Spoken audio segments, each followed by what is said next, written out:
Welcome to the Spaceship Earth Mission Log podcast. I'm here with Lauren Minnis from Regeneration Pollination. That's her group that she's doing with meetups and trying to get people together in the wider community. And her project, her mission, is a regenerative financial model for global weaving. I think we're going to have a great conversation today. I'm really excited to have you. Welcome, Lauren. Thanks, Steve. It's great to be here. Chatting. So let's start by telling me a little bit about your mission. Who ended up collaborating with you? What was your mission about, and where did you get with your mission? Like, what was it? What was the purpose that you had set out to accomplish, and how did that go? Sure. Yeah. So I first had found out about the BFI Trim Tab Space Camp. There were some, I would say, advertisements or promotion in the Global Regeneration Collab, which is a community based on Slack, or people that are engaged in this work of regeneration. And one of the people that's on our who helped start Regeneration Pollination and is one of our partners, Dave Witzel, who he represents the GRC and the Regenerative Ag Sector Accelerator, RASA. So he was saying, hey, you should consider doing, bringing regeneration pollination as a mission. And I felt like, well, maybe we should kind of home in a little bit around something specific. And what we've been kind of dealing with lately as a nonprofit is how to bring in funding. We're volunteer run, or we're volunteer based, volunteer run. We're made up of partnerships, so we're partner run. And how, we were thinking about, we were just actually alongside in parallel doing the BFI Trim Tab Space Camp. I was also in an Acumen nonprofit fundraising essentials course because I wanted to, having worked with a few nonprofits, but not spent a ton of time on fundraising. As a director, it's sort of one of your responsibilities is to raise funds. And it was really important because it was thinking about how to have regeneration pollination be able to operate in a way that is actually going to serve the people who are not just attending, but also running the nonprofit, the partners, the volunteers. So the idea about, well, I've always been thinking about this coming from permaculture and regeneration. It's like how to apply that lens. And people apply it to organizations and organizational change and management and design. And some people, maybe apply it to like the economic system, or they'll apply it to their land. And so I've been thinking about, and I've had these inquiries around like, how do we have regeneration pollination be more regenerative in terms of how we run our events? How do we structure our organization? How do we have financial models? And given that we had gotten a seed grant and we had gotten a grant from that was from Inquiring Systems, who was our fiscal sponsor. And then we also got a grant from Regen Network. That's all we've been able to bring in, besides some donations from people who've come to our events. And this past year, we had 2 sponsorships that came from GRC and Inquiring Systems also. So, how do we branch out to bring in more funding? So the idea behind the mission was, we were looking at like regeneration pollination as the case study because that's what our focus was. But we were thinking maybe we can also find some models that can be helpful for other people doing our work.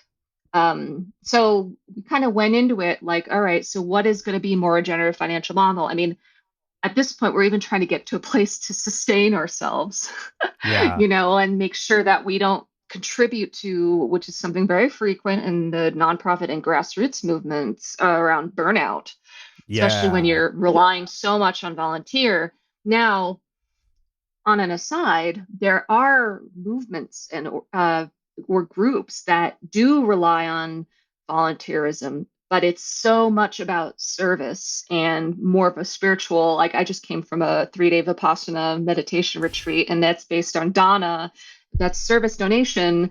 And people just want to give and serve because they want people to get the benefits of Dhamma. So there are groups like that. There's also like another group, the Anthropocene Transition Network, and they rely on kind of Dana as well. People donating their time, donating money just to have like it's sustained.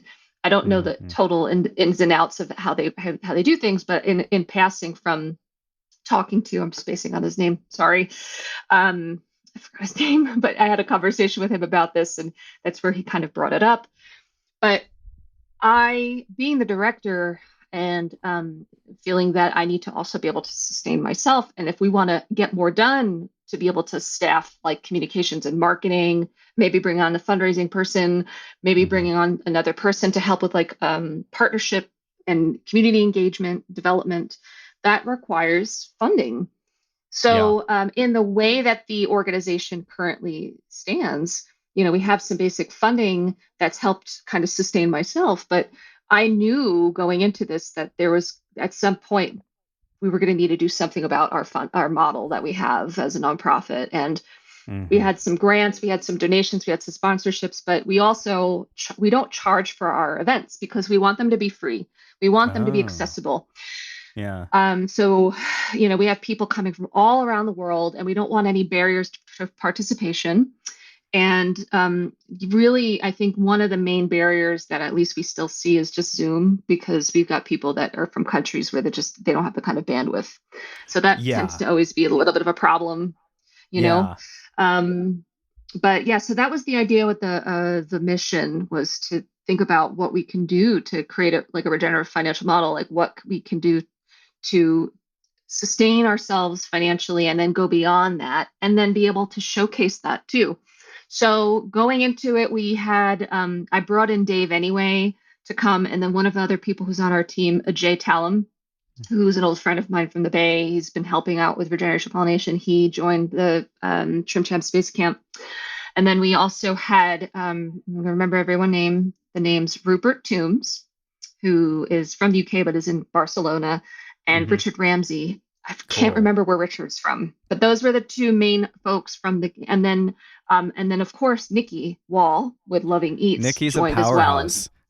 she is just like, oh, I'm gonna be part of this mission. I'm going this mission and this Yeah. mission, and you got your own mission, but it's great. She has that. She's just got her brilliance and her passion to want to contribute. So as a direct part of and result from her being a part of our mission, she signed on for becoming a partner, and she Oh, helps that's spread the awesome. word about our events. So she's now one of our partner Yay. organizations, Yay. and she also has been donating financially as well. So that's been wonderful, and she's contributed. Amazing. She brought some language for fundraising, like when sharing at our events, when we're plugging people to donate. So she Mm-hmm. created some language for us around that. There might have been something else she did. I'm spacing on it. And then Nadia was also there in the beginning, but she was trying to figure out how to contribute. But it was mostly overall Ajay, Nikki, well, Ajay, Rupert, Richard, Nikki some of the time, Nadia like one or two times, and we had some folks also who showed up like in the beginning, like Jimo, but then he Yeah. he came to like one meeting and then stepped away. So out of the Yeah, not conversations that everybody we can were, coordinate the yeah, schedules because you do a space camp and you're like, okay, well, here's the space camp part, and then you get into the missions part, and that's a whole other layer. yes, And like this yeah, year, I didn't even join a mission because I knew that I was going to be busy and that it was going to be a little bit too much. So I guess in essence, this is my mission now that I'm doing after yeah, space camp is over, which is incredible. I think it's great because now I get to cross-pollinate with all y'all. So yeah. Yeah, and that, you know what, I think that's fine. I mean, there was a lot of people that were a part of the camp that I never really saw. And maybe they just watch recordings where they didn't come to engage in any of the missions, and that's okay. That was just, like one of the features of it. And as far as the mission, in terms of like what came out of it, so I think we were very ambitious to think that we can really have a solution in 6 weeks and just be like, here you go, like this is what we can share. And yeah. so that didn't happen at all. But what we did do, what we did find were some new ideas that we were considering. Like when I was doing the Ah. presentation at the last day, was kind of showing these are the things that we've considered, what we're currently doing, and we've considered, and this is something new. Rupert he introduced us to an organization called Climate Frisk and their model, and we were thinking about that idea of like franchising and what that could look like. Mm-hmm. There is also, I was also just throwing out ideas too of like, well, maybe we can create some kind of content for purchase. I don't know what that would look like, but it could be like PDF guides, Mm-hmm. or maybe we would work with our partners to develop some kind of a recording and be able to sell that like in a marketplace or something like that. So that's Mm-hmm. like maybe down the Or line Udemy course or to the something. future. Yeah, Yeah. exactly. But one of the things that we kept coming back to as like this, I think really does have potential is to continue to explore how to, as a fee for service, offer our kind of format and style of bringing people together and hosting these networking events and doing what we're calling in-house, which is to bring pollination and cross-pollination inside organizations, inside businesses, inside networks, Ah, inside yes. communities, and Yeah. being like the hired consultant and to either co-design and run or co-design and train the people within that group to run themselves. Um, and so that was an idea, and that would Great. require, I think, some funding to maybe develop that further as something that Mm-hmm. we can provide. We worked with Regen Network to do a pollination event for the grant recipients. So Mm-hmm. there is this idea that also people that give funding, like foundations, like that we could do and offer that as a service for foundations for grant Oh, recipients to that's a be able great to idea. commingle within each other. Yeah. So that requires that's so we've had those ideas, and it just requires developing the model.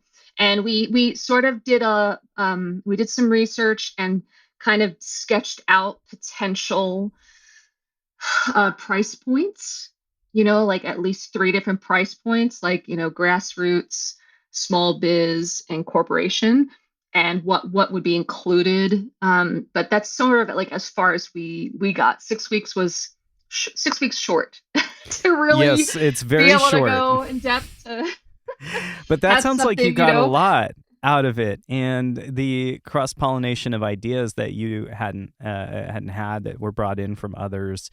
I think that's the value of the idea of cross pollination, as there's so many ideas and solutions and organizations that are always already doing one thing well, but that's not the thing that they're yes, focused on. That's just a thing that they're doing. yeah, So, taking someone's knowledge from that organization or who has had experience with that and going, oh, here's what they did, and this is useful, helpful, or adaptable. Yeah, yeah, amazing. Cool. yeah. So trying to think if there's anything else.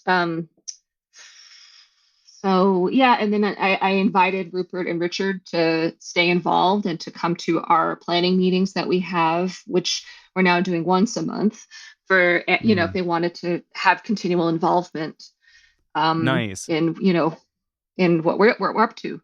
And A so lot of that's sort missions of still where, keep going. Some of the missions, it's a yeah, thing you do, and some of them just are, you end up making these connections, and they keep doing the work like 2 years later, and that's what's incredible yeah, about the mission yeah, process. and we had a planning meeting. I don't know if this is like should be saying this for this recording because nothing's set in stone yet, and it's so fresh. But where the idea was put forth to because there isn't the funding for me to continue on as like being funded as the director. So I'm essentially a volunteer director, Mm-hmm. and I'm gonna need to find my own source of funding for continual, survival and thriving, Mm-hmm. thrivability in the I know world. that And one. so I'm gonna be like I'm searching for more work, but I'm still committed to regeneration pollination. So we're exploring. It may or may not make sense for us to stay as a nonprofit, which is something Richard actually brought up in the beginning. He's just like Yes. nonprofit or social enterprise business, Social and enterprise. so Yeah, now, that's like 2.0 of nonprofit. so Yeah. so it may be that we move away from the nonprofit world and fiscal sponsorship and create a way that it can still be sort of maintained like minorly volunteer until we're able Yeah. to actually find ways to like generate funds and to Yeah. find something that's going to work for everybody, because there are people that are dedicated and want to continue to see this. In terms of it growing, we really do need the funding and I think more commitment and passionate leadership that wants to kind of collaborate. because like I said, like we're partner run too. So our partners help actually run the events, doing the hosting and the tech, the Zoom tech, and help with getting the word out. And the idea of having these partnerships is to diversify the places where we're reaching for cross-pollinating, even just finding out about the events and then diversifying the kind of people that actually come into the space, which Hmm. increases the possibilities for the, resource exchange. And I don't know, probably makes sense for me to also say what it is that we do, because I sort of was Yeah. touching on it. I was going to ask about Um, regeneration pollination. Tell me about that. yeah. So Regeneration Pollination, our mission is to connect and encourage the world's regenerators. Mm. Um, Regeneration for us, I feel, is more of a big umbrella term for work in the world that's really around like a healthy, whole, well world where people, planet, and our future is like the possibility of it thriving and vibrant and alive, and there's care for communities, all communities and ecosystems, but is incorporating the principles that are found in nature. So Hmm. we're able to have that like holistic, wholesome relationship with the earth, and using the earth's wisdom and using it to our advantage on how to live, and just like living more like holistically. And regeneration, I mean, it could be said many ways, but I know in permaculture we would say like to leave a place better off than you found it.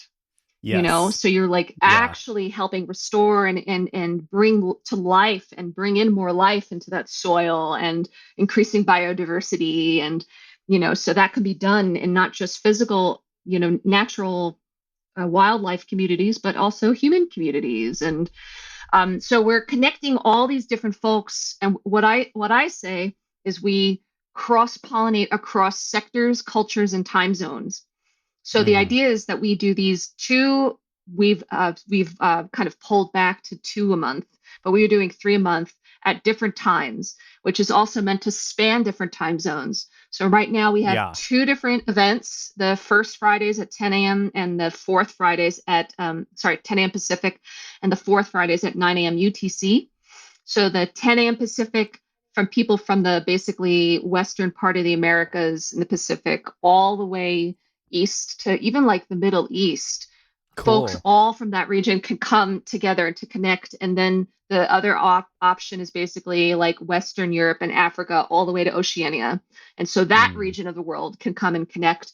And then it's about cross-pollinating across sectors. And that's the whole, I know we touched about a little bit about siloing, but it's to break out of silos and get people from these different areas to be in conversation and to connect and to exchange. So our events are, the first hour is basically speed networking, where we have 7-minute sessions where you're randomly matched with people. So you get to meet somebody new, and you're meeting at least hopefully Awesome. 5 new people. But we have Yeah. new people and returning people coming back, because people do love to come back. And we like to say that we try to create a very warm and welcoming place and space and safe space for people to share, and then it becomes like a family environment, so that Hmm. people, like they keep coming back. And if you haven't seen them in a Yeah. while, and then they come and you're like, oh my God, hey, how are you? It's been so long to see you. And Yeah. it's like it's a homey space for people to connect and share, and hopefully they exchange. And it's just on Zoom. And I know there's the downsides, which you have to like save the chat. And if you don't save the chat, we don't unfortunately send out the chat, because we never really implemented that. Uh, And then in yeah. the second hour, which sometimes can go longer than that, is we have this kind of informal, more like open space where people can continue one-on-one conversations, or in the main room or in breakout rooms, they can actually discuss about a particular topic area. And that allows for people to share what they're up to in a deeper way, or an issue that's of concern. And there's some really rich conversations that kind of come out of that. And it really is Yeah. an opportunity for people to be able to have their voice, be lifted up and to be known and heard Hmm. in the space. So we've been doing this since April 2020, and we're like, 2.5 years in now, and coming Uh-huh. into our 3-year anniversary on April 30th. And it's been wonderful. It's been wild. We've had this year it was like close to 1,600. I think it was like 1,600 attendees that came Wow. to our event, and we've, I think, total had over 2,000 people that have come in the 2 years. And that doesn't necessarily indicate like repeat people. It's just like the total number. Yeah. It's been really beautiful and fabulous and made some Yeah. wonderful connections. And I remember when I first learned about this opportunity, about these events, I was in a position like I really need to meet more people. And then a person that I Hmm. knew who I helped organize the permaculture convergences in Northern California, who's trim tabber herself, Hannah Apricot Eckberg with Yeah. Abundant Earth Foundation. Yeah. She posted about the event on her Facebook, and I was just like, oh my God, this is exactly what I need right now. And that, funny enough, that is sort of how some people see it. And I'll make a comment, like even recently, she's just like, this is exactly the thing I'm looking for, Yeah. need. And for some people, they're like, oh, this is perfect. Like meeting, allied, like-minded, or kin folk that I can connect with or speak the same language in some form, even though they may be in completely different fields. Yeah. Um, and so she posted it, and I was like, I have got to go to that. But I also was thinking about like, whoa, this being shared anywhere else? So I already had like my outreach hat on to like cross-pollinate on different communities and platforms, and that's still what I do, is try to get the Yeah. word out with my limited reach for networks I'm a part of, and that's where we rely on our partners to help us get the Yeah. word out further to Yeah. the communities that they're a part of too. Yeah.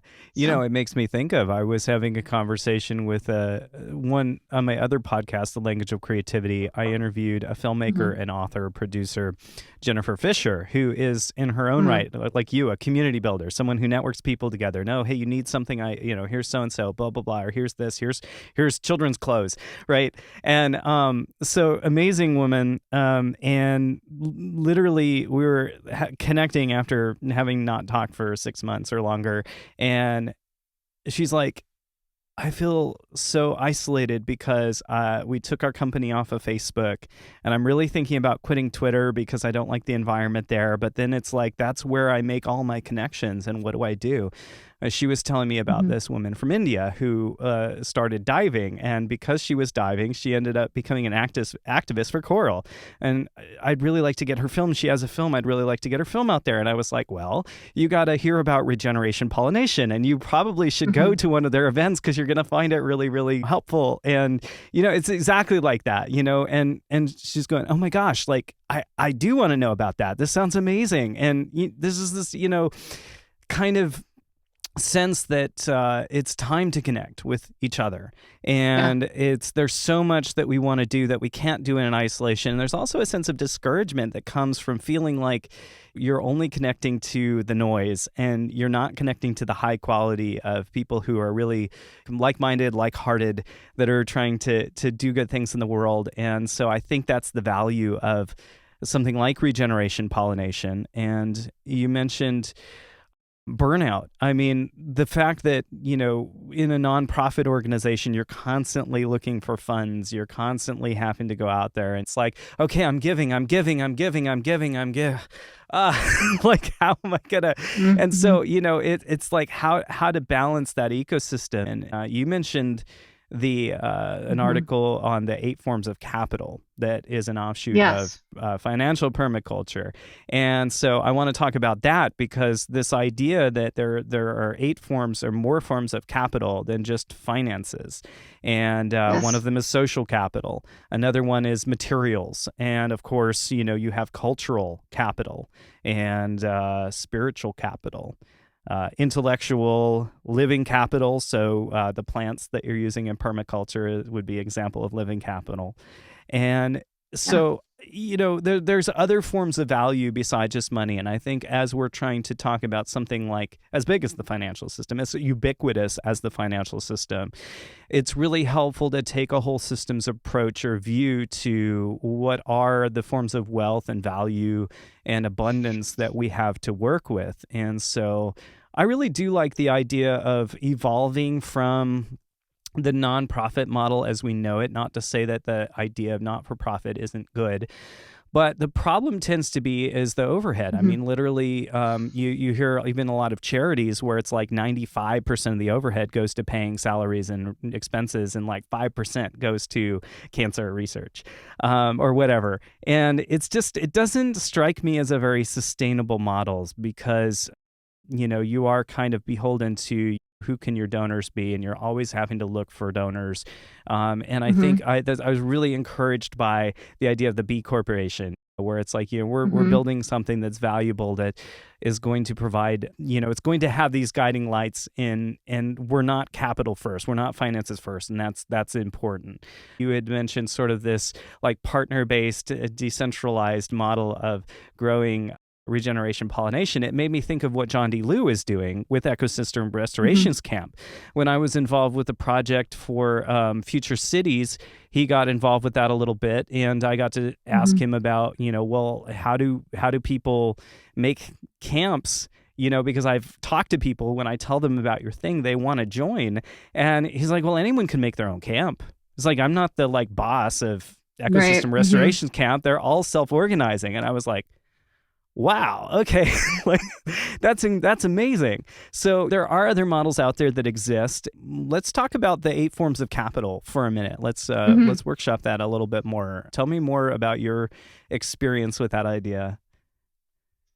I'm trying to remember how long ago it was, and I came across that article. But I just found so much resonance with it, because even when you're networking, there tends to be such a focus around funding. It's like, I either need business, or I either need money, or Right. I have money to give, or something, Yeah. which I don't know as many about that, but people are just like, I need money, I need money, I need money. And Mm, occasionally they'll be like, oh, I might need something that maybe will fall under information, or yeah. needing resources. But I just think that there's a lot of power in, well, there's the human expression is just so dynamic, and so rich, and there's so much. And I'll preface this too, is that sometimes people will feel that networking tends to be very transactional. And in a way, yes, I can understand that, especially, like, I don't know, there's the Post Growth Institute does the offers and needs markets, Hmm. right? But even within those, it's not just money. It is like, I'm needing some ideas. Like, I remember I put it out there because I'm like still wanting to move back to Europe. It's like, Mm, I want to learn more about like what kinds of cool intentional communities and eco village there are in Europe that could be potential to live in, because I want to live in community. yeah. And I'm going to look for the right country that has a right visa that I can, be able to like work remotely in. So, what's out there? What are some really amazing initiatives that are happening? And could you let me know? So that was like a direct kind of like informational slash social cultural ask, Mm, So there is some kind of, sometimes you can't get away from the transactional bit, but it's also what makes it more regenerative is that there's an actual human, a person in the relationship that's there, or potential relationship that's there. And yeah. so there's this idea that you can really cultivate the connections in a deeper way, which is something that we're trying to promote. Was like, make sure you exchange contact information so you could keep the conversation going, or at Yeah. least get the, know the person. And then you may, like the degrees of separation. It's like, if you need something and the other person might not have it, but they may know somebody, and then they can connect you, and then that, and down the line. But it's just a way of creating nourishment, Yeah. and serving, really serving each other, but like forming relationships. So having it less be like that transactional nature and more relationship focused. And then that's Yeah. sort of where, in terms of the other kinds of capital, the spiritual capital, I think that is where like there's that like flow of energy. If we think of like with the Yes. mycelial network, it's just like constant flow, and there's all these different kinds of capital that can flow, Yeah. because each person, like, they just have so much wealth within them from all those different forms of capital that when we think about ecosystems, right, everybody kind of plays that role. And so when you have those different elements, it can help really feed you could say the collective ecosystem or the collective mycelial web per Yeah. se, It's true. And I think that's what builds a thriving, functioning society. And I feel like that's Yeah. what we've interrupted in modern life with this idea of a very financially driven, it's like our first and only goal, and we're moving around, but we're moving around in separation. We're not moving around in togetherness. And there was this weird thing that happened around 2020 and the pandemic, which was the rise of Zoom. It's not that Zoom didn't exist. It's not this. Finally, it's this confluence of things that made this teleconferencing phenomenon normal. And so now you're right. We're networking with people all over the world, which means we're doing something the internet has always done and excelled at, which is bringing groups of people and communities together around shared values and ideas. Mm-hmm. And that's Mm-hmm. a position that's very powerful because that's where we can create and collaborate together and imagine something new. And so I think Yes. that spontaneous regenerative aspect of it is huge. When I go to networking events, when I started going, I realized that everybody's in it for a transaction. There's something that they need to get. There's some value they're looking for. And they're going from person to person. It's like, swipe left, like Tinder in a sense. And what I've heard is that experience is very dehumanizing. It can be something that takes away from, actually it's empty. It doesn't feed the soul. And so when I started going to networking events a long time ago, what I realized was a couple things. First of all, I have to have something to offer the person that I'm talking to. So first I'll find out what they're interested in or what they're passionate about, and then I'll listen for that. And then if I have something valuable to offer, even if I'm not passionate about restaurants, I may know someone who they need to know. So I'll make that connection, and that'll be my exchange. That'll be the value that I can give. And the other thing is, really, I do a lot of different things. So I'll really try and think about, well, what do I have that I've done or that I'm doing that's of value to them that they would find? So a lot of times it's with the podcast, it's a recommendation of a particular episode of the podcast. People aren't going to go and listen to all 30 episodes of my podcast.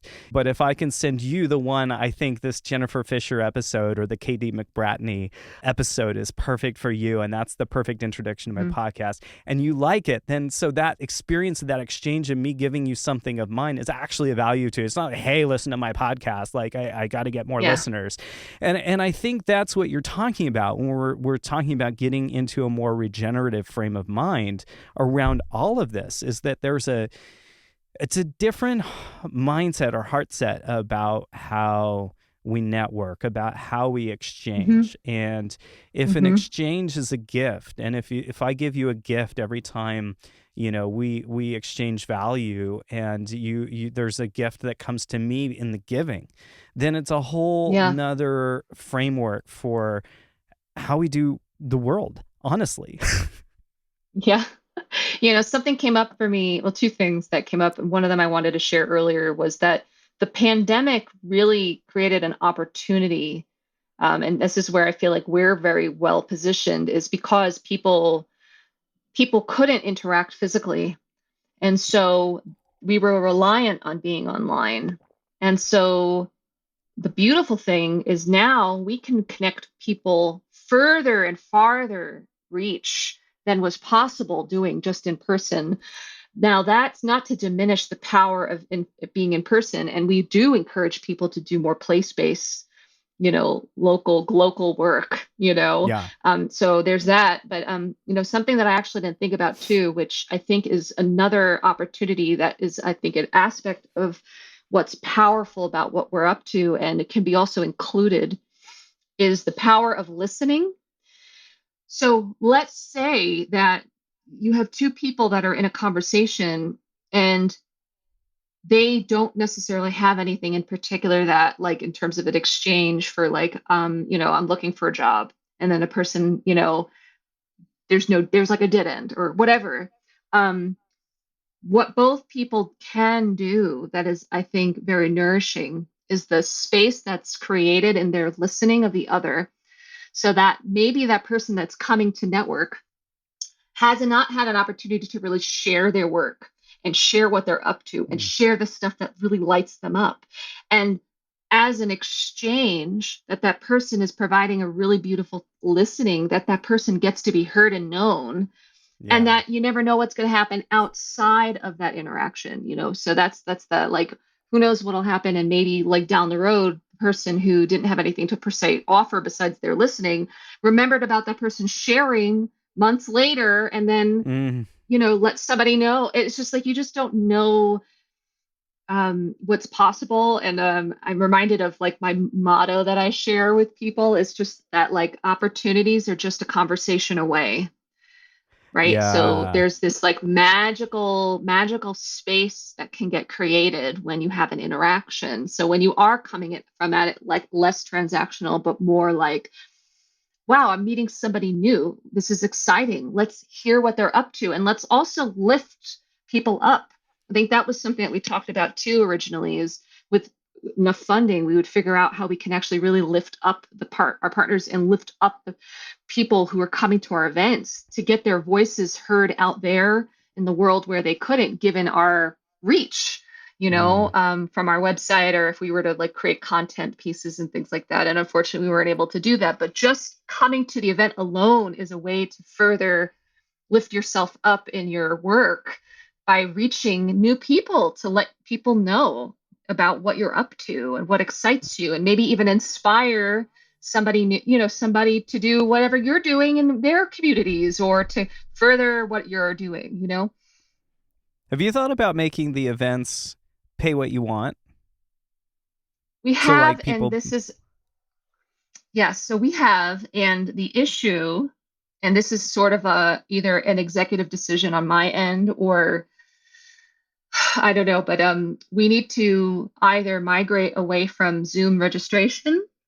Well, no, we would need to move away from Zoom registration, because Zoom registration, there's no option for paying, and it's not in the webinar format. It's a meeting. Yeah. So we would need to either do it as a Zoom webinar, which I don't think would really work, or we would need to do like Eventbrite, or I think that maybe a more ethical option would be like using Humantix as something like that. So then people could have the option to give and have it be pay as you wish sliding scale, because we find that it's few and far between when we make the ask at an event. And normally if we do ask and somebody gives, it's like two people that give. So it's like every few months we'll get somebody who will like give at the event. But it's much more powerful if you do it at the point of registration, because then people are in that, oh yeah, that's right, I'm getting something out of this. I'm getting that, like, that's the point where their commitment's at, and so that the value point is at the right point in the cycle. Yes. So I think that there is that the possibilities of implementing that and creating that. So there's that.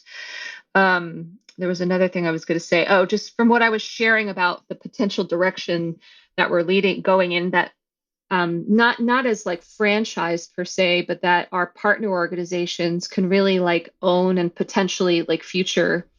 We'll see in the direction that we go is that our partner organizations can like essentially just run their own regeneration pollination. So we have our own, cross-pollinated ones that we do twice a month, but then maybe one of our partners can do one for their community, or, host their own. So then we would have many regeneration pollinations happening. And then I think it was like similar to trying out like the grain drinks model, but then on our website and on our flyers, we would be able to list out like all these different offerings, as like actually hosted by Seeds of Dow or hosted by Farmers Footprint. That's like their community, they're doing it. You can drop in, but it's like specific to, if it's like entrepreneurs or farmers or whatever. And then the other thing, we did trial doing a bilingual event last year, and we also had a theme event where we did on solar punk. So we can still like look to like occasionally have that as well. Shout out to Bobby Fishkin. Shout out to Bobby. Yeah. who's one of our partners. Crowd Doing amazing. Is one of our partner. He's an amazing partner. So he's been he's such an advocate.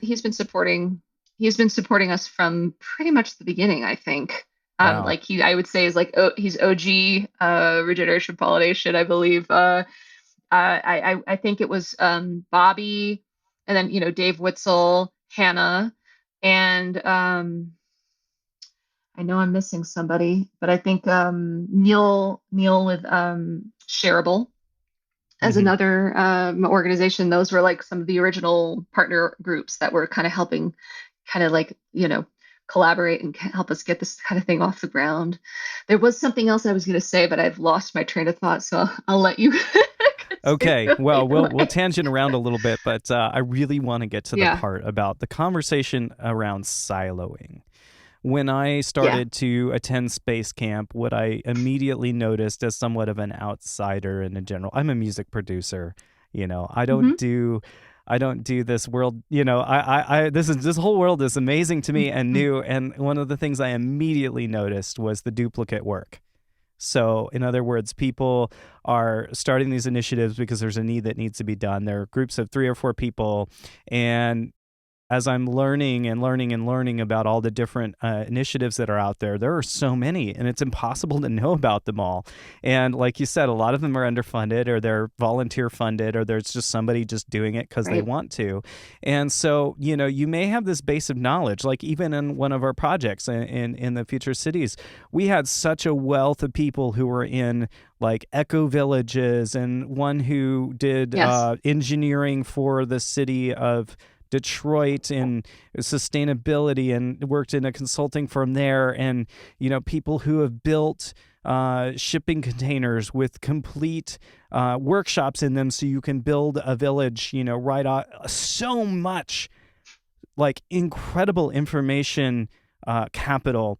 And the mission was about one thing, and so there were all these rich conversations happening, and they're all archived in a Slack somewhere Hmm. and on some Zooms.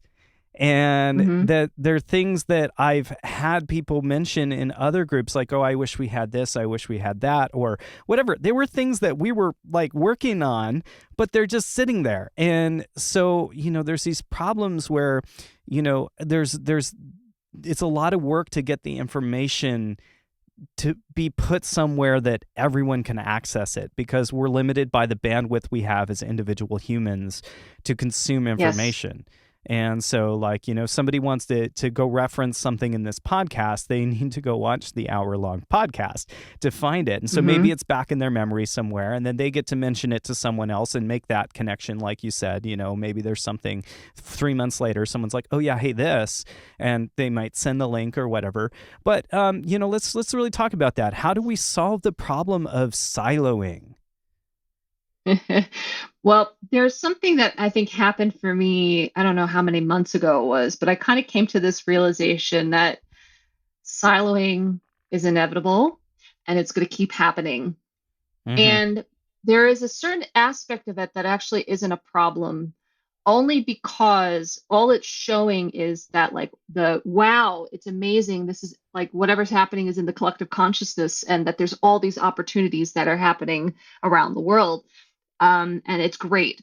But on the other side of it is, but all these initiatives, they're now that they're there, or they're, I know the amount of apps that every now and again I see, like this climate app and this climate app and this climate, and I'm just kind of like, but didn't you know about that? Did you hear about that? Wait, but there was just No. something that was like What? 3 months ago, and it's like again, again, again, again, and I Yeah. roll my eyes, but then I'm like, well, this is beautiful. This is beautiful that it's happening. But then there is a certain element I think about regarding that creates, I think, like dilution, that I think in a certain sense strengthens because there's more opportunities, but it also dilutes what's possible with the power of partnering and collaborating and Yeah. creating unification. Right. So in that sense, then what's needed is the ways that these groups can connect and weave. And that's Mm. like where the model of like sociocracy comes in, or something similar, which allows for like having those like links within those different groups to be able to come together. And then there's also the talk that people have like, we want to create the meta site of meta sites of meta sites to be the umbrella that holds everything together. And I just don't see that that might actually really happen. but it has to be something that is co-created collaboratively with all these different groups and initiatives and movements and projects and Mm. organizations and networks and yada yada yada. Mm-hmm. So, you know, and this is an ongoing thing. It's showed up in so many different circles that I'm in. It's like we want the network of networks, and we're going to create this network of networks, and I just don't think that we're ever going to be able to stop it because we're humans and we like to create and innovate, and it's going to happen, right? But I think that there's a certain element of leveraging where you have people such as myself who are, I guess you could call like a super connector, but people who are super connectors that have a unique opportunity to do the weaving amongst all these different groups. Um, I think that maybe what's needed is just like a wiki.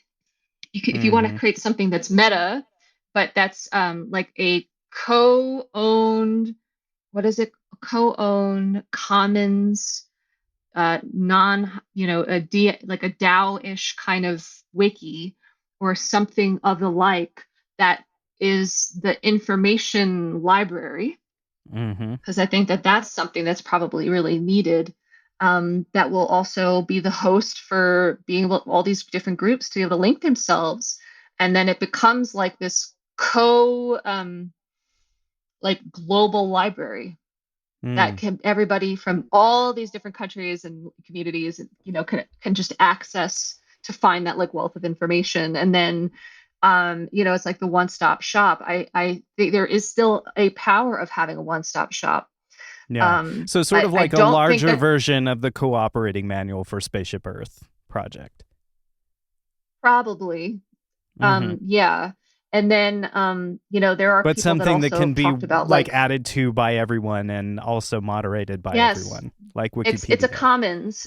Yeah. It's a global, it would need to be a global commons, and it would need to be widely advertised. That's the only way that I think there's always people that are naturally shared, and then there's intentional, where you've got like people that are like, what do you call like the people that go on missions in religion, like where it's just like missionaries, Missionaries.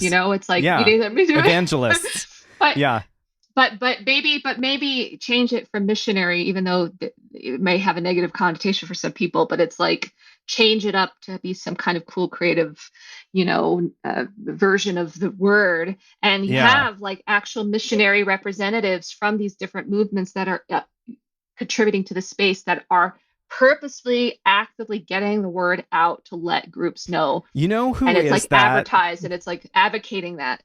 You know what's Ooh. funny is that I found the Buckminster Fuller Institute community because I was on another online Zoom for a podcast that I listened to, and they had just kind of during the pandemic opened up a room we called Coffee Shop, and I met Stephen Bao there.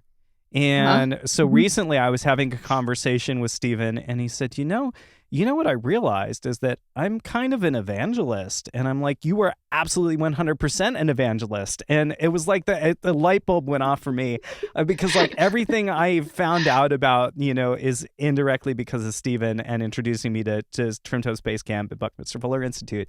And it was like that one connection has led to so many connections. But when I look at what he does, he sits there and like, all day he'll be, oh, I was talking to this person. Oh, I was just having a conversation with so-and-so. And I was having a conversation with these group of people, and I was in World Weavers Yeah. group, and I was in Design Science Studio, and I was in Space Camp, and so again, that super connector aspect of it.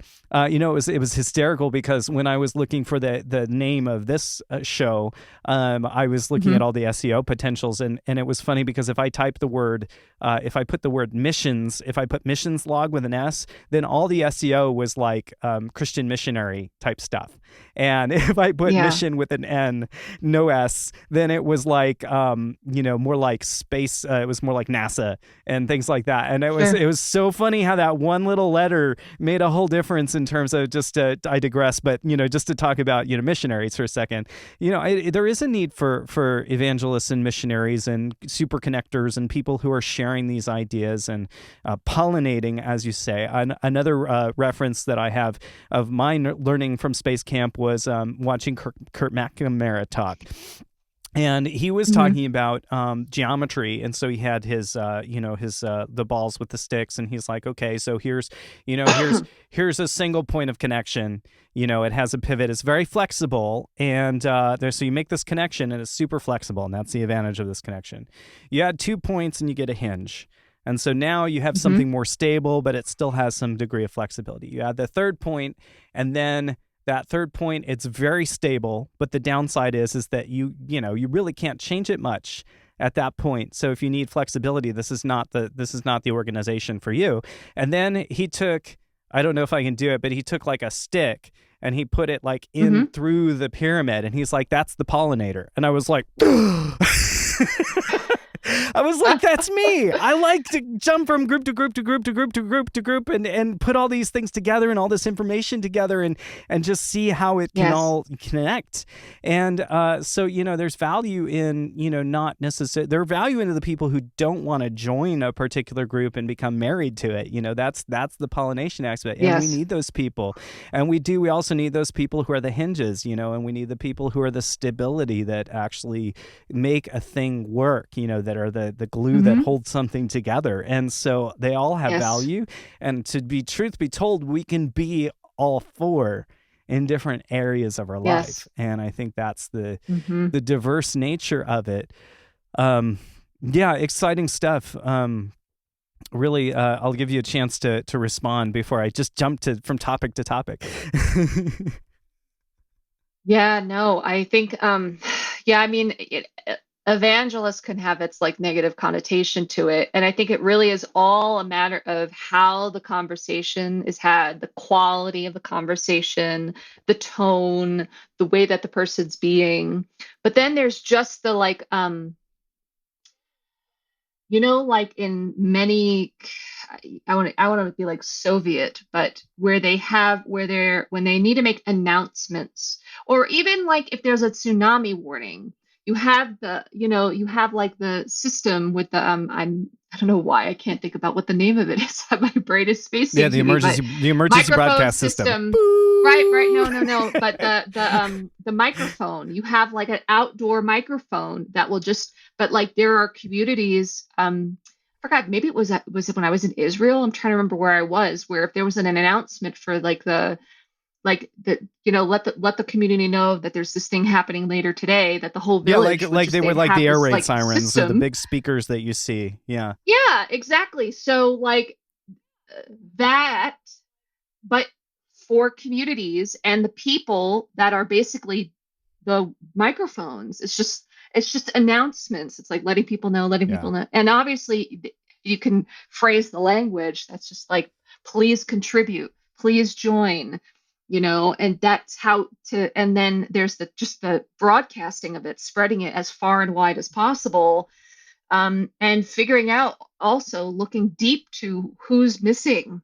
That's the other piece. Yeah. Who's missing in the conversation? What communities are missing that don't know about this or don't have Yeah. access, and that's always a thing too. And that's why we're trying to develop more partnerships with people to help us Mm, get the word out, is to reach the places where some of us just don't have that reach, because that's definitely. how we create that vision of global community, to be able to reach all these different types of communities. Yeah, well, no, not everybody can be on the microphone at the same time. And there are some people, like you said, that Right. intentional listening space. If I'm always just like blast, blast, blast, blast, blast the message, Right. that you wouldn't want to get on the emergency alert system and say, hey, there's a great deal at Kohl's, and hey, you should probably tie your shoe. And I mean, there's such a thing as too much information or too much noise, or keeping Yes. a channel clear. Yes. And I think that's, where the community builders come in, and the nurturers, and the people who are able to really come in and support a space like Regeneration Pollination. There are those who are quietly in the background holding that space for someone to tell their story about what they worked on, and who are just, in that phase of things where they're just able to hold space and to nurture. And I think that's essential. Yeah. And then, the evangelist, I think the thing about being a good evangelist is not like beating people over the head, you need to be Yeah. regenerative. It should be exciting. It should be something that makes people want to learn more. That's the point. It needs to be attractive. And so, Yes. I think getting the message out there is such a big thing. That's why I love podcasting. I think it's a fantastic way to share ideas and connection. And I feel like the audience gets a sense of the connection that we're having, and also an excitement about the things that you're excited about, that I'm excited about. And that's generative. I think that's a really exciting way to learn and grow, and also to find out about the organizations that you're involved with. I want people to go check out Regeneration Pollination, go be a part of the event, and also share anything you're learning about the Buckminster Fuller Institute and Trim Tam Space Camp and all those things. Share these ideas with others, because we're at this point in history where the world is ready for a change. People want something different, but they need to know that something's out there that's good, because there's a lack of good information. There's a lack of hopeful thought out there in the mainstream. And so I guess one of my main questions that I had for you was, how do we make regeneration mainstream? Well, I think that it starts with conversations. And in particular, it's conversations with the people who, I remember we would talk about this too when I was living in the Bay Area, where it's like, I don't know, maybe still preaching to the choir. Mm-hmm. So you have conversations, don't have conversations with the choir. Bold, courageous conversations with the non-choir. Like, we need people to talk to those with differing views. We need to be able to, we need to be able to be humble and have humility and develop our capacity for listening to the other, like the people that are of differing views. And it starts there. 100%. Yeah. If we don't, and we, it's just like, we're just echo chambering. And that's what we're not trying to do. We're at a point where we can't keep doing it. And there's a place for everybody in this conversation for transitioning to like a more regenerative way of living and creating a regenerative future. There are things that need to happen for it to be mainstream, that people do need to address doing the inner work to look at what are the blocks and the barriers within to be more regenerative and do the healing work personally. Then there's the interpersonal work and the social relationships, and then there's the systemic work, and a lot of people are focused on systemic work, and having those relationships with leaders in government and developing law and policy to make it be that. I remember when I was studying abroad in Australia in 2005, when we were there, that's where I learned that due to the climate of Australia and the nature of like the system that they have, I'm forgetting what it's called. It's totally forgot what it's called, but they have these cycles, large, long cycles of drought. And so what they had to do, and it's a mandate that all buildings are built with rainwater capture. Yeah. It's in law, I think, right? Like, it's in law. They're required. Then on the other side and the other spectrum, you have like Colorado, which is like I don't know if it's still the same thing today, but it's like illegal. It's illegal for people to have rainwater catchment, right? And it's like, so it's totally different side of the spectrum, but like that's where it's like having those conversations with the people that are making the decisions and developing the relationships with the policy and the lawmaker and, who are your representatives. So there's the stuff that has to happen at that level. There are the conversations that have to happen at the level of those that are in corporate, in business, that are having those negative impacts through their, the fossil fuel industry, all these different more degenerative industries. And having conversations and talking to people that could be allies in those companies and empowering them. It's all about empowerment and making sure that people really are empowered to keep fighting, but keep the conversation alive and not giving up. And then there's empowering communities just continuing at the grassroots local level.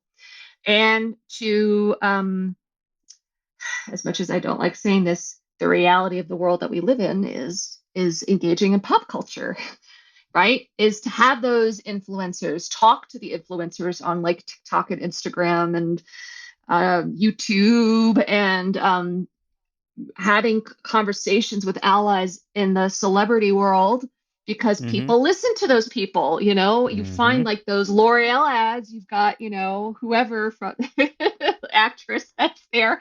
And it's like, that's just the world we live in. And you need to do that all across the board, all countries. So that I feel like Yeah. there's lots of different avenues and levels to work at to have it become mainstream. And it also is just the nature in the conversation. It's seeding the conversation, sitting down with your family to have those conversations, talking to your local representatives, talking to the people in your organization and your business. And when you keep talking, eventually that conversation is going to shift, Mm. and it's just having to also with the climate, and there's a point where we got to have to adapt. But we look at like Yeah. technological advancements where it's like there wasn't smartphones, and then all of a sudden there were smartphones, and then that became a part of the conversation. So it's like Yeah. looking at the conversations that we're having, and how do we. I was just talking to somebody earlier about just about, was like, what is a good garden reference in permaculture? It's just like inoculate. You got to inoculate. You got to inoculate, but you got to do it in, where they do like guerrilla gardeners. They just throw the seed balls in different places. So it's like there's a certain intentionality that has to happen too, but it's just like inoculate Mm-hmm. everywhere you go. Keep weaving in conversations everywhere you go, and don't stop. Don't give up Yeah. when somebody says Yeah. no. It's just you keep looking at like, okay, what was missing from that conversation, and and just but the other element, of course, too, is looking at how you're being. If you are coming from a place of make wrong and shouting at the other person, and there is, I don't want to put down the power of protest, but you have to look at just human psychology and the things that turn people off, and you have to take that to Mm-hmm. account. That what is it going to take to have other people listen? get Yeah. Figure out what we need to do to get on the same page and come to Mm-hmm. like a sense of commonality. Yeah. So Well, and it, Vipassana, right? The inner yes. work. It's not Hmm. just about what we can do on the outer with the other. It's also about Yes. how we relate to ourselves and where Yes. we're at homeostasis and centered and peaceful within ourselves. And then that communicates differently. The same information can get communicated so vastly different. And I think it's also Mhm. about remembering what you said. Like 12 years ago, there was no iPhone, or however many years ago, 18 years ago. There was a point where we didn't have a supercomputer in our pockets. And so it's this, and now it's ubiquitous and it's common. The world has changed and moved on to something new.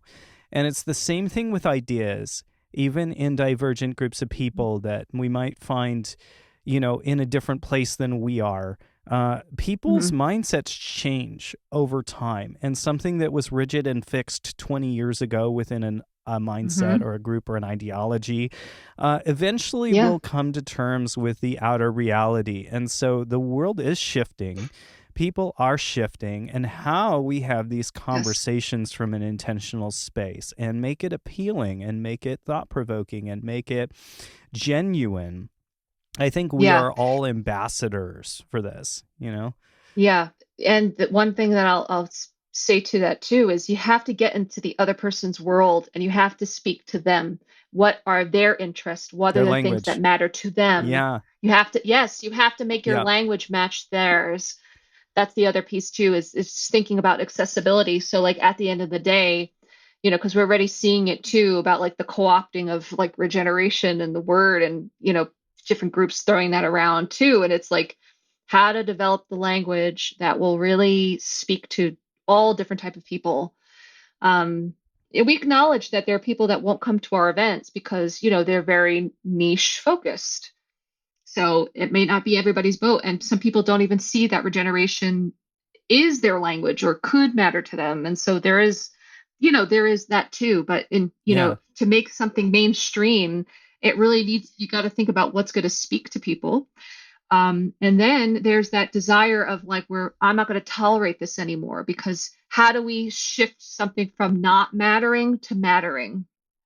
Mm-hmm. Where then they're like, I don't want to use plastic bags anymore and plastic straws and, Yeah. styrofoam and, and obviously some of that could be supported from policy and, law where it's banned and, but then it also has to come from whatever it is that's going to then create demand. Yeah. What's a better way to do this? What's something that, makes the old system obsolete, as Buckminster Yeah. Fuller put it? And that was an inspiration Yes. for me. So you graduated with your master's in environment, culture, and society from the University of Edinburgh. That's Yes. freaking cool. Tell me just a Yes. smidgen about that. Well, so when so I still have this dream to like live in Europe. It's a spiritual journey for me. I just had I was bitten by the Europe bug back in like 2001, sophomore year of high school, French trip, spring break. We went to like Belgium, France, Switzerland, and I was just like in awe. I mean, I was already at a point. Well, no, it was high school, not junior high. High school, sophomore year, high school. Maybe I've said that, but I was sort of like I became atheist, and I started to like this journey of being non-conformist, and I started reading lots of different Mm-hmm. books, like everything from, oh my God, they were like environmental stuff, animal activism, Eastern philosophy. I just was just like all across the board. I remember, I think it was in high school, I started to read like the Tao of Physics, just like, and in that way, I didn't really connect to some of my high school friends because I was just like, I was a unique bird. I was already like going to town and like, my boyfriend in high school, like he was really like a kill your TV kind of guy and would like, Uh-huh. he had a shirt or a pin about that too. Uh-huh. But when I was there, I just already felt like this, like, oh, there's this other way of living. And this, I was just exposed to new culture. Now, yes, I know there's like the whole history of like the negative parts of Western civilization and, colonialism and the whole, geopolitics and stuff that, like the downside of things that like occurred in Europe and stuff. But there's still the beauty of the architecture and the people and the culture. And there's just like, something that I felt like was missing in the United States that like as soon as I saw it, and then the way that the cities were designed and it was Oh, the beautiful to me, and I cities. was just like, wow. Yeah. I was like, Yeah. wow to me, So I was just so enamored. I just remember like What, you looking mean up. every city I wasn't think, designed with parking lots everywhere? What? yeah, I know. I just remember I think I was in Brussels or Bruges, and I was eating a Belgian waffle with like the chocolate dripping out of it, and I just remember looking up and I was just like, wow. And I surprised I never got into like architecture, but I just had a fascination with architecture. And I was just like, this is just wow, amazing, beautiful. And I just think about like all the like, being from the East Coast and like the colonial homes, which they have their quaint look about them as cute, but I was just like boring. This is wow. So that's I just and then when we went down to southern France and I was in Nice and I was just like this, okay, beyond the fact that the beaches weren't sandy, the colors, the smells, the flavor, everything was just like, wow, I've got to come back to this, So I kind of like had the bug. I was bitten. I was like, it Mm. was in my mind. I remember when I was in college at Ithaca, I had a poster that was like a Mediterranean scene, and it was just there for me. And so I've always been wanting to get back. But the other part of it too, for me spiritually, is, my heritage is Eastern European, Ashkenaz, and I want to explore the countries of my heritage. And so that's something that's really important to Mm. me. But I went to Edinburgh. It was the top choice program. It wasn't necessarily, I never was just like, ooh, I really want to go to Scotland. Like that was Uh-huh. never, I was like, I want to go to Italy. I want to go to Spain. I was like, I'd go back to Switzerland or Austria or whatever. Like that was Mm-hmm. there for me. But I went to the University of Edinburgh for the program. It was my top program. I co-founded a sustainable living education center in Oakland called Place for Sustainable Living, which stands for People Oh, Linking that's Art, cool. Community, and Ecology. Yeah, so the website, I believe, is place.community, and it's still around, and it's grown and developed so much since we started. It was just this like old cement facility, I think, and just urban, Mm. that we've just completely transformed it. And it was all about bringing community together, doing place-based work to educate people on sustainable living and what's possible. And we held Skillshare events and workshops, and we had a fab lab, a maker space, and we had all these different demonstration sites on site to show people like this is what you could do in your neighborhood. And we did city repair style. We have like in the intersection a mural that we created at one time, and it was just such a beautiful experience for bringing people together and creating community. And I was also involved with the permaculture convergences. And I just was thinking about like, I just feel like, I want to move to Europe. I do feel like I should get a master's degree to take things to the next level, maybe be taken more seriously, and maybe it'll look better on my resume. But I was also Hmm. thinking about how we have all these events to educate people, and then people come and it's great, they have a good time, and then they leave, and then what? Yeah. What is it that's gonna, and I was thinking about this conversation about not preaching to the choir and getting things mainstream, but I was also thinking about what actually has people then take action. They have Yeah. all this information, and then what? So Right. that's where I started to explore different types of programs. And I found this one, and I loved it because it was interdisciplinary. And so everybody that came to the program, they had their interests. So there was like one girl who was really interested in like Buddhism and kind of weaving in Buddhism into like environmental work. And then there was another person that was like really into wind energy. And another person was like looking at queer ecology. So like all across the board, people had their different interests.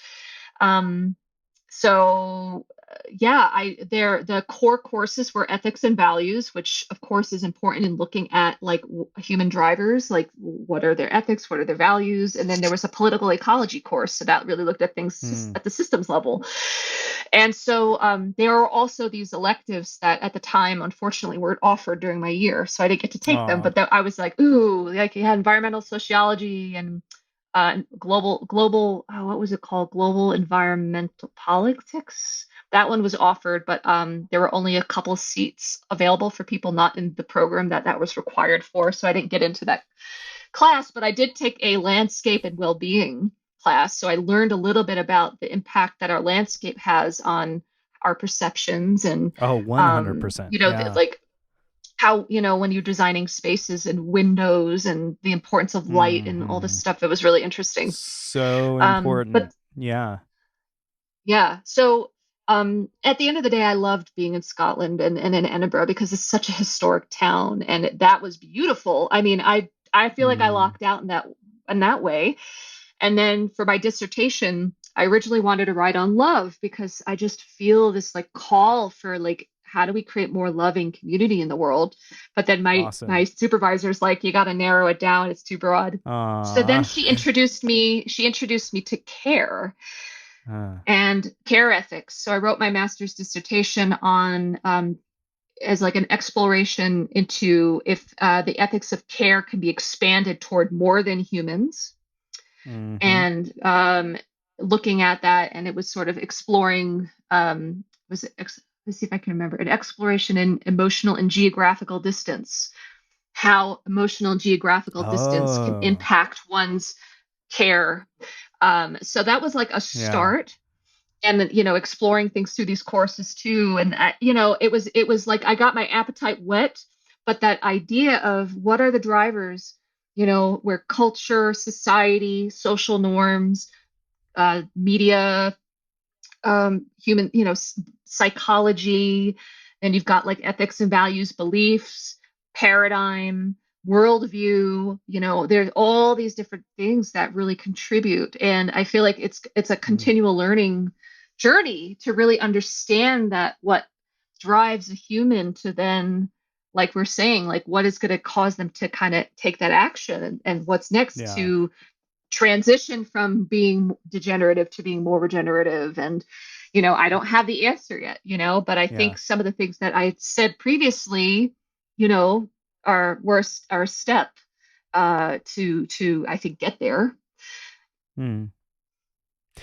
Yeah. Lauren Minnis, this was incredible, and there was so many other things I wanted to ask you, but we're out of time.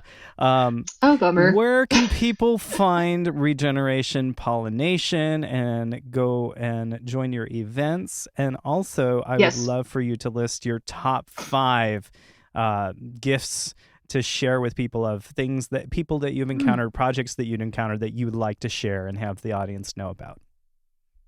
Oh boy. I hate saying top 5 because there's so many really good ones. Okay, so if All you right, want to top however many find you out can more think of. about, so if you want to find out more about regeneration pollination, you can go to our website, www.regenerationpollination.earth. That's our website. If you want to reach out to me, Lauren at regenerationpollination.earth. I'm also on LinkedIn. I'm the only one with my name, so just look for Lauren Minnis, 1N. So that's get to connect with me. And then in terms of top things, oh boy, this is so hard. Check out, I just completed the Regenerative Leadership Academy with Laura Storm. So she's starting her next cohort, but they do have a self-paced course. And I really appreciate Laura's approach because she really, I think, brings in more of the like feminine to the conversation in her approach. And I appreciate all the like visuals. So that's great. So Regenerative Leadership Academy, which was like with regenerators.co. Then there's the BioLeadership Fellowship Project. I'm a BioLeadership Fellow. I was in the first cohort, and that's like nature-inspired systems change work, and deepening your relationship with nature. There's the Global Regeneration Collab. Come join us in that community. There's so many different communities. The Permaculture Collab, Wellbeing Economy Alliance, We All, and other initiatives that are focused on well-being is important. I know there's so many more, and I feel like I'm just.